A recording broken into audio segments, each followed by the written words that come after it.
presidente Jair Bolsonaro anunciou que já está marcado o primeiro leilão de privatização portuária do Brasil.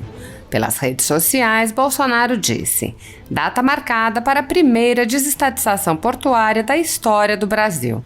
Investimento privado de 1,3 bilhão de reais, 15 mil empregos gerados, atração de investimentos, salto de eficiência e mais competitividade.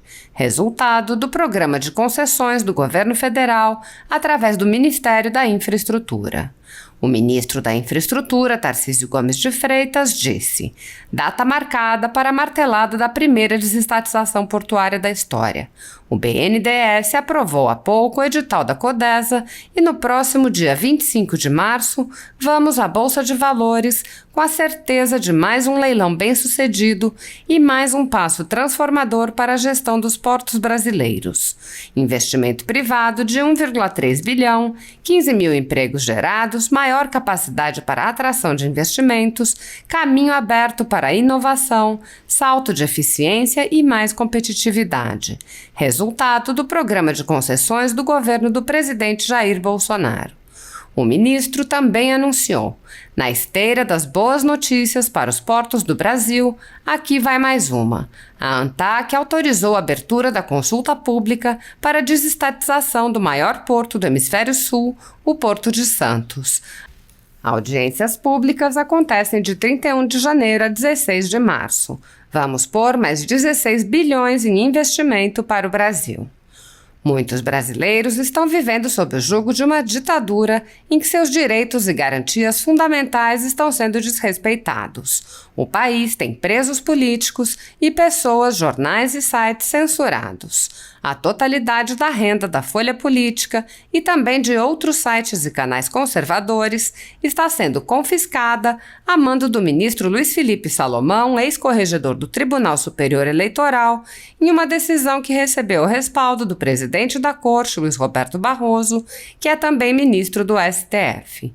Se você apoia o trabalho da Folha Política, que há quase 10 anos mostra os fatos da política brasileira e pode ajudar o jornal a permanecer em funcionamento, doe qualquer valor através do Pix, usando o QR Code que aparece na tela ou o código ajude@folhapolitica.org. Caso não utilize Pix, há a opção de transferência bancária para a conta da empresa Raposo Fernandes, disponível na descrição deste vídeo e no comentário fixado no topo. Há quase 10 anos, a Folha Política vem mostrando para você os fatos da política brasileira, fazendo a cobertura dos 3 poderes e dando voz a pessoas que o cartel midiático quer calar. Pix ajude@folhapolitica.org. Assista! A gente vai fazer o primeiro leilão de privatização portuária da nossa história. Essa desestatização é fundamental para o Porto de Vitória e para o complexo sob gestão da Codesa, que engloba, por exemplo, a área de Barra do Riacho. Nós vamos ter aí uma possibilidade de ter uma gestão muito mais flexível, muito mais eficiente, com mais segurança jurídica e seja capaz de atrair mais investimentos. Na desestatização, sob responsabilidade do concessionário privado, 1,3 bi de investimentos e operação, isso vai fazer com que o porto seja apto a receber cada vez mais carga. A gente está falando aí também de quase 15 mil postos que serão gerados entre empregos diretos, indiretos e efeito renda. E, com certeza, o Porto de Vitória entrando na rota das grandes empresas, na rota da cabotagem, ou seja, vai ficar cada vez mais apto para receber mais carga.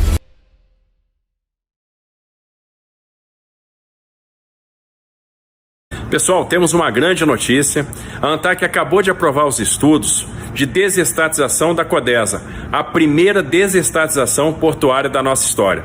Significa que na semana que vem a gente vai fazer a publicação do edital e em março teremos batida de martelo. Essa batida de martelo vai representar 1,3 bi que serão investidos em várias melhorias no porto, sobretudo na gestão do canal e na gestão dos acessos.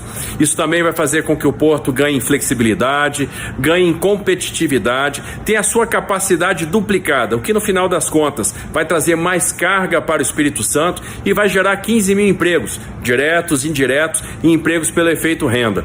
É a primeira privatização portuária que abre espaço para as demais. Nós teremos na sequência São Sebastião, Itajaí e a privatização do Porto de Santos.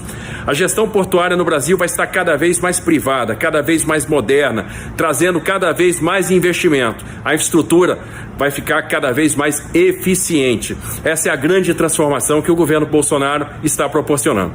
Quero me dirigir uma vez mais ao universo extraordinário de milhões de brasileiros. Patriotas, comprometidos com o trabalho, com a ética e com a verdade. Brasileiros e brasileiras que sonharam e sonham com um Brasil melhor.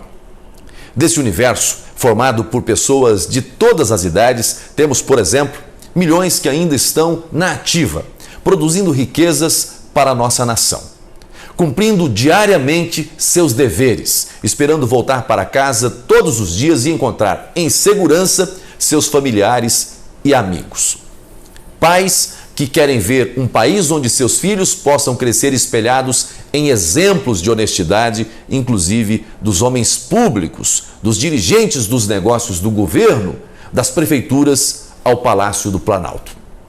Em tempos recentes, nossas crianças, adolescentes e jovens assistiam diariamente imagens de sujeiras emergindo dos esgotos de corrupção, que foram construídos nos subterrâneos de ministérios e estatais como a Petrobras, desviando bilhões de reais, dinheiro do povo brasileiro. Nesse universo de cidadãos e cidadãs de bem, temos outros milhões que já cumpriram seu tempo de atividade laboral com intensa dedicação e agora já aposentados esperam ter um país consolidado que possa lhes dar o mínimo de retorno em serviços públicos como segurança e saúde, além de proporcionar uma boa educação para seus netos, a geração para a qual olham e projetam o futuro. Nenhum ser humano vive para um fim de caos. O problema é que, para esses milhões a que me refiro, o que se viu em nosso país nos últimos governos foi a destruição de sonhos. Talvez o maior símbolo desse processo corrosivo tenha sido o assalto à Petrobras, que os hoje aposentados assistiram dar os primeiros passos nos anos 50 e 60. Faço essa reflexão para dizer o quanto precisamos pensar bem sobre o momento em que vivemos. Temos um presidente com um estilo diferente do que costumamos ver construído pelo marketing político. Aliás, um presidente que não se encaixa em nenhum modelo de propaganda pré-determinado.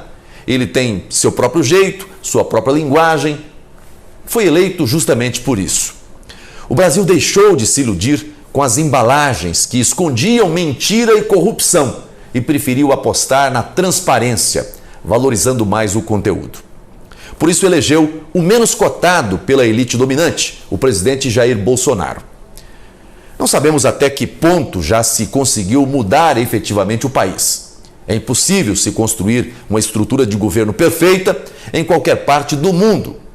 Isso não é diferente no Brasil, com uma máquina administrativa tão grande, tão complexa e com vícios tão antigos. Mas uma coisa é absolutamente certa. Nosso país experimentou uma mudança tão extraordinária no poder central da República que em 2 anos e meio de governo não há um escândalo sequer de corrupção.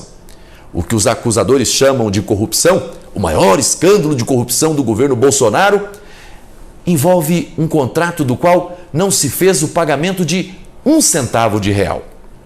É sobre esse contrato da vacina Covaxin que a oposição gira em círculos, dias após dias, acumulando frustrações por ver que suas expectativas se frustram a cada dia.